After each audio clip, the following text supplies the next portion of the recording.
Stop mo rin, pero this time, bago isa kamay mo. Yan, isa.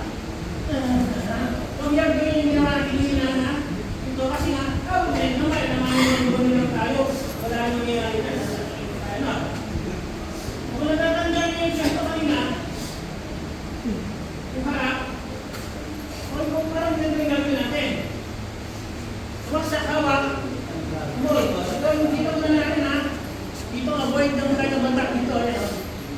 So, secondly, hawakan mo sa kamay yung weapon. Kung yung mismong wrist kasi, pag wrist, pwede mag-ano ganyan. Ito mawakan no?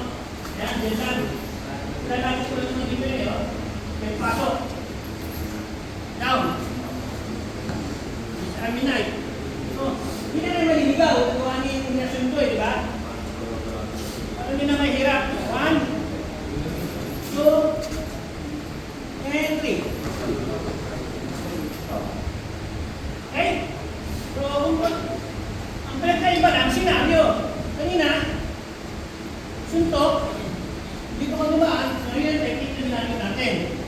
Ngayon naman, iba lang senaryo, sumaksak, at pinag-paray mo si direct natin.